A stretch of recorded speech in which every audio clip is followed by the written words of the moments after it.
Apa kalian tahu kawan-kawan? Pada nyatanya, di Kalimantan Selatan, kita hidup di bawah dua naungan konstitusi.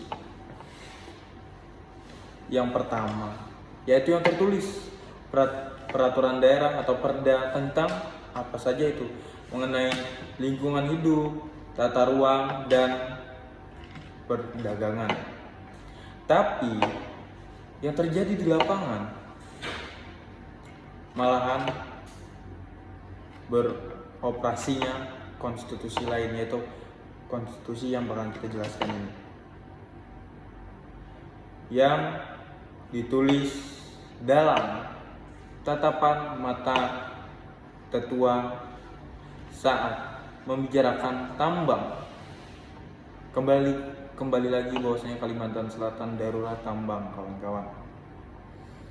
Dalam anggukan halus para pejabat saat urusan izin dalam cara masyarakat mengelola lingkungan turun-temurun, yaitu masyarakat adat yang tersingkirkan, yang mana yang lebih dipatuhi kalian. Teks hukum tentang larangan tambang di kawasan lindung, atau kalian diam atau kode diam masyarakat yang tetap bekerja di sana karena itu sudah menjadi bagian dari kehidupan mereka sehari-hari sebagai mata pencaharian dan lain-lain. Pada nyatanya itu merusak alam kita yang diwarisi atau yang diwariskan oleh tetua kita dulu. Konstitusi tersembunyi Kalsel punya ciri khasnya sendiri. Salah satunya adalah yang pertama, pasal tentang kearifan lokal yang diam-diam dilanggar. Misal, ada aturan tertulis tentang lingkungan hidup, tapi konstitusi tersembunyi menciptakan kesepakatan yang disebut sebagai kesepakatan diam. Selama tidak ada yang ribut, selama masyarakatnya sekitar cukup diberi, pelanggaran bisa berjalan. Ini terlihat di banyak kasus pertambangan batu bara yang mengandaikan dan mengabaikan AMDAL.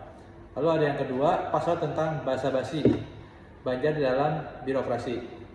Prosedur perizinan yang jelas, tapi konstitusi tersembunyi Kalsel mengenai sistem sambil lalu atau meminta dilancarkan.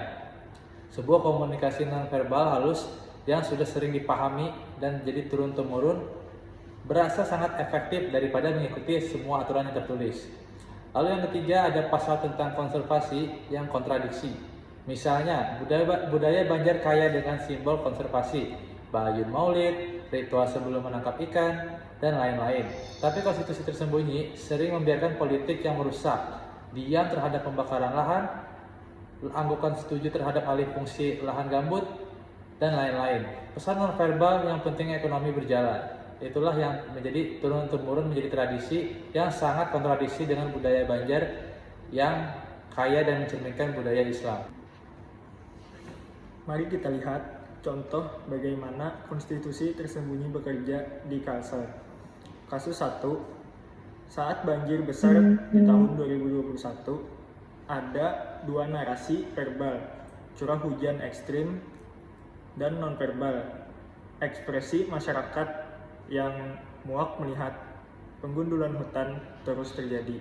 Konstitusi tersembunyi membaca apa yang tidak dikatakan, bahwa perusakan lingkungan sudah lama diizinkan secara diam-diam. Kasus yang kedua, di Pegunungan Meratus, hukum tertulis memberi izin usaha, tapi konstitusi tersembunyi masyarakat adat mengatakan tidak melalui cara mereka mempertahankan wilayah adat. Melalui yang lebih kuat, seringkali yang dengan izin tertulis meski hati nurani tahu siapa yang benar. Kasus 3, rencana reklamasi Pantai Takisung. Di atas kertas ada dokumen AMDAL, tapi konstitusi tersembunyi nelayan berbicara melalui tatapan khawatir, kepala gelandangan, dan cara mereka memandang laut yang akan hilang. Komunikasi nonverbal ini yang sebenarnya menggambarkan dampak proyek.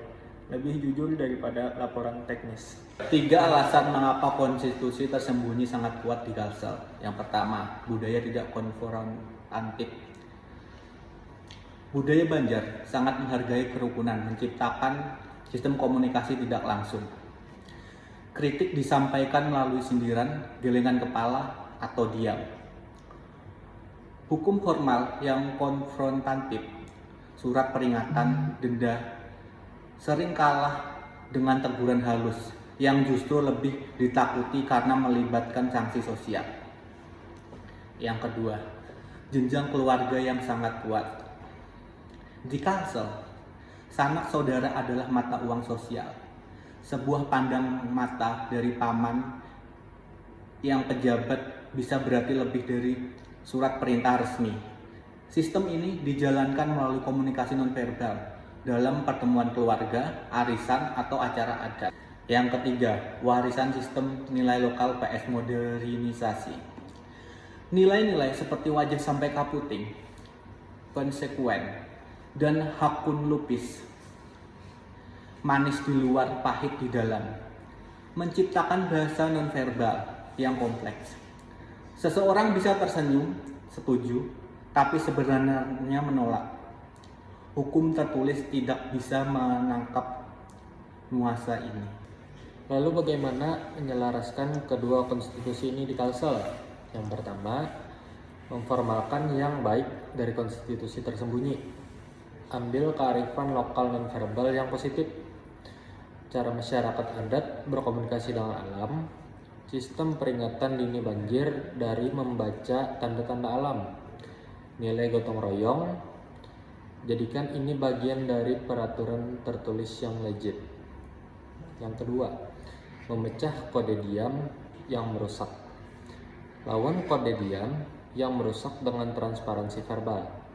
Ajarkan masyarakat dan aparat untuk mengatakan tidak secara tegas terhadap pelanggaran, bukan hanya dengan tatapan tidak setuju. Yang ketiga, membuat hukum tertulis yang berbahasa Kalsel. Perda tidak cukup ditulis dalam bahasa hukum formal. Butuh terjemahan ke dalam bahasa dan budaya Kalsel, menggunakan metafora yang dipahami lokal. Melibatkan tertua adat sebagai penafsir resmi, menggunakan medium budaya, yaitu Madihin wayang kulit Banjar untuk bersosialisasi. Konstitusi tersembunyi di Kalsel bukan musuh yang harus dihancurkan. Ia adalah realitas budaya yang harus dipahami.